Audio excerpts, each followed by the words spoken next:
بسم اللہ الرحمن الرحیم۔ ناظرین، پروگرام کرنٹ افیئر کے ساتھ آپ کا میزبان سید آصف علی حمدانی حاضر خدمت ہے۔ ناظرین، آج کرنٹ افیئر کے حوالے سے دو اہم سٹوریز ہیں۔ ایک تو شیخ رشید احمد جو راولپنڈی کے 2 حلقوں سے الیکشن لڑ رہے تھے، ان کا باہر آنا مشکل ہو چکا ہے، اور ان کے اوپر آج 9 مئی کے واقعات سے متعلق وعدہ معاف گواہوں نے ان کے اوپر جو ہے وہ الزامات عائد کیے ہیں۔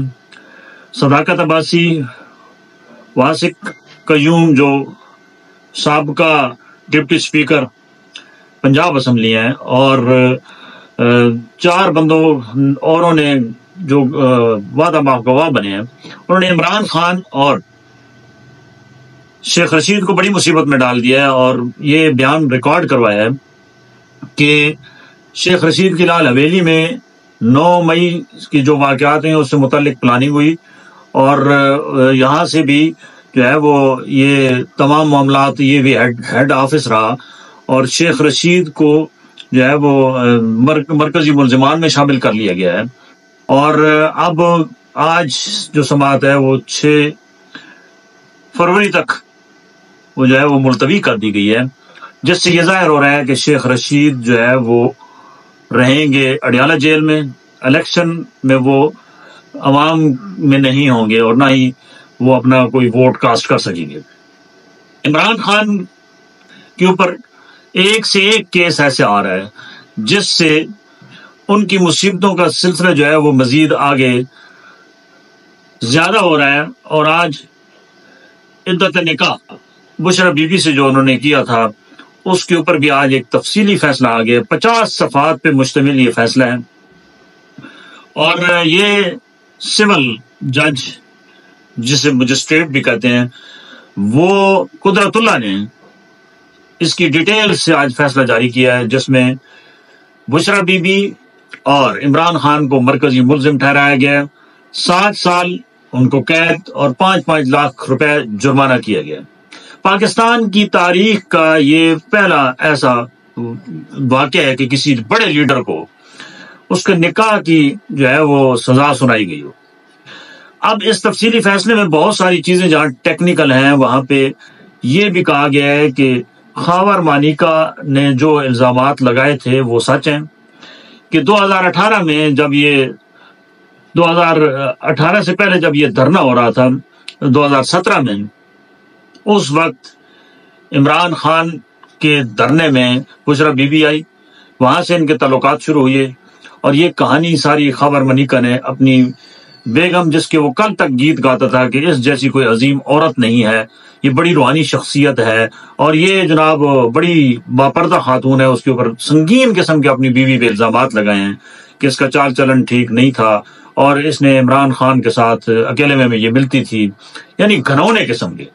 الزامات لگائے ہیں، جو شاید کوئی بھی باعزت جو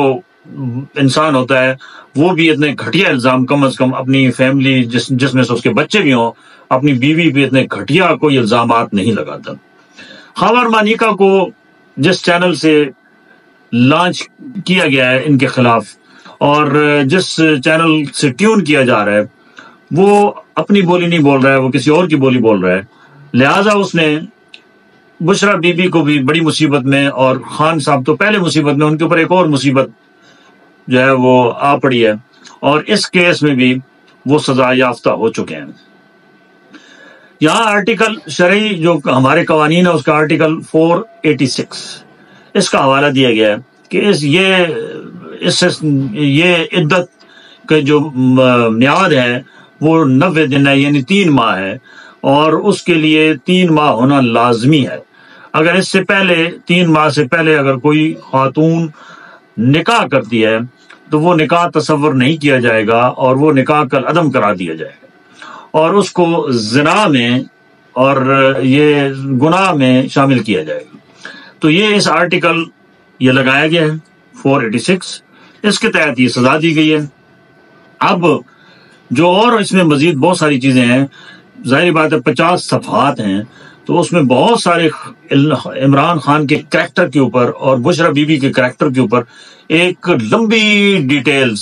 سے جو ہے وہ گواہان کے بھی بیان ریکارڈ کیے گئے ہیں، جو خاور مانیکا کے گھر کے ملازمین تھے ان کے بھی ہیں، اور کچھ پولیٹیکل لوگوں کی بھی اس کے اوپر جو ہے وہ ہیں۔ مفتی سعید صاحب کا بھی اس میں بیان ریکارڈ ہے، اور خاور مانیکا کے اپنا بھی بیان جو ہے وہ ریکارڈ ہے، اور خاور مانیکا نے بہت ساری تصاویر اپنی بیگم کے ساتھ، اور ان کا یہ موقف تھا کہ میں نے اس کو صرف اور صرف زبانی جو ہے وہ طلاق دی تھی، اور یہ میرے ساتھ جس ڈیٹ کو یہ کہہ رہے ہیں جی کہ میں عمران خان کی نکاح میں تھی، اس تاریخ کا وہ حوالہ دیتے ہیں کہ اس سے 2 ماہ پہلے 2 ماہ بعد تک وہ یعنی اگست میں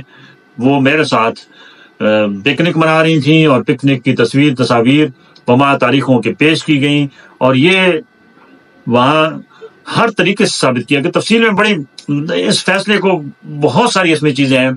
کہ بشرا بی بی جھوٹی ہے، مکار ہے، فراڈ کیا ہے اس نے، اور اپنے بچوں کے ساتھ بھی دھوکہ کیا ہے، اپنے خامد کے ساتھ بھی دھوکہ کیا ہے، اور اس نے جو ہے وہ روحانی جال میں عمران خان کو پھنسایا ہے، اور عمران خان نے بھی جو ہے وہ اس کا کریکٹر ٹھیک نہیں ہے، وہ بھی جھوٹا ہے، زانی ہے، اور اس نے بھی جو ہے وہ شرعی قوانین کی مذاق اڑایا ہے، اور یہ پاکستان کی تاریخ کا ایک عجیب سا فیصلہ ہے۔ اب آنے والے وقتوں میں یہ ثابت ہوگا، کیونکہ ابھی تو اس نکاح کو کالعدم قرار دے دیا گیا ہے اور دونوں کو سزا دی گئی ہے۔ بشرا بی بی نے اپنے موقف میں جو ان کا موقف تھا آج، وہ یہ اس فیصلے کے بعد وہ کہہ رہی تھی کہ یہ غلیظ ترین جو خاور مانیکا نے میرے اوپر الزام لگائے ہیں، وہ کہتی ہیں یہ جھوٹ ہے، اور یہ خاور مانیکا کو اس کی سزا اللہ ضرور دے گا، اور اس نے یہ بھی کہا ہے کہ میں نے سب کچھ جو ہے وہ اللہ کے سپرد کر دیا۔ ناظرین، ہمارے سیاستدانوں کے کریکٹرز کی اگر بات کی جائے تو کسی کا بھی کریکٹر کوئی پاک صاف نہیں ہے۔ اس میں آپ شہباز شریف کو دیکھ لیں، نواز شریف کو دیکھ لیں، آصف علی زرداری کو دیکھ لیں، انہوں نے پتہ نہیں کتنی شادیاں، کتنی خفیہ انہوں نے اپنے گرل فرینڈ رکھی ہوئی تھیں۔ تو یہ کوئی اس حمام میں سارے ہی ننگے ہیں، کوئی پاک صاف نہیں ہے۔ لیکن آج ہماری عدلیہ کے اوپر ایک بہت بڑا داغ لگ گیا ہے کہ ہماری عدلیہ نے ایک انوکھا جو ہے یہ فیصلہ دیا ہے، اور ہماری پہلے بھی عدلیہ کی کوئی ساکھ اتنی اچھی نہیں تھی، اس فیصلے کے بعد رہی کہیں کسر بھی نکل گئی ہے، اور یہ ہماری تاریخ کے اندر ایک اور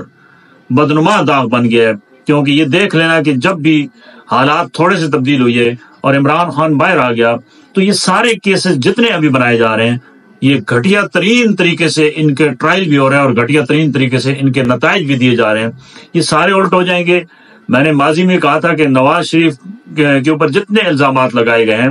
وہ صرف الزامات ہیں، نیب نے کوئی ریکوری نہیں کی، نیب نے سب ایک وہ وکٹمائزیشن کی ہے، اور نیب کو استعمال کیا گیا، اور اب سیم پریکٹس جو ہے وہ عمران خان کے ساتھ بھی ہو رہی ہے کہ عمران خان کے بھی جتنے کیسز ہیں وہ بھی راتوں رات بن رہے ہیں، اور اس کے نتائج بھی ٹرائل ہو رہے ہیں، اور یہ ایک بات واضح ہے کہ اگلے اتنا پکا بندوبست عمران خان کا کیا جا رہا ہے کہ شاید اگلے 4-5 سال میں وہ باہر نہ آ سکیں۔ ان کے اوپر ایک سے ایک کیس کا فیصلہ جو ہے وہ بڑی سپیڈ سے آ رہا ہے، اور سب میں سزائیں ہو رہی ہیں۔ ان کو پہلے توشہ خانہ میں 10 سال سزا سنائی گئی، اس سے پہلے جو ہے وہ ابھی اپنا کیا نام ہے سائفر کیس میں ان کو 14 سال سزا سنائی گئی، اور آج 7 سال سزا ان کو سنائی گئی ہے۔ اس کے بعد ابھی اور بھی آنے والے ہیں، میں نے بتایا تھا، ابھی اس کے بعد القادر ٹرسٹ کا فیصلہ بھی آنے والا ہے جلد، اس کے بعد 9 مئی کا بھی فیصلہ آنے والا ہے جلد، اس کے بعد ایک اور کیس جو ہے وہ سپریم کورٹ کی ڈائریکشن پہ ابھی بنایا جا رہا ہے کہ سپریم کورٹ کے چیف جسٹس نے فرمایا تھا کہ جو رولنگ دی گئی ڈپٹی اسپیکر قاسم سوری کی 2022 میں، وہ غیر قانونی، غیر آئینی تھی، اس کے بھی ٹرائل ہونے ہیں، اور وہ سب سے زیادہ سخت کیس ہوگا، کیونکہ اس کے اوپر جو ہے وہ، کیونکہ ظاہر بات ہے پرائم منسٹر نے ایڈوائز بھیجی تھی پریزیڈنٹ کو، اور پریزیڈنٹ نے پھر وہ اسمبلیاں توڑنے کا حکم جاری کیا تھا، جو پڑھ کے سنایا تھا ڈپٹی اسپیکر نے، تو اس میں تینوں مرکزی ملزمان جو ہیں وہ پرائم منسٹر اور پریزیڈنٹ اور ڈپٹی اسپیکر ہوں گے۔ یہ بھی کیس اہم نوعیت کا ہے، اور اس کے اوپر بھی سزا سخت ہو سکتی ہے۔ الیکشن سر پہ ہیں، دعا کریں کہ اللہ پاک کوئی مستحکم جمہوریت بنائے. بہت شکریہ.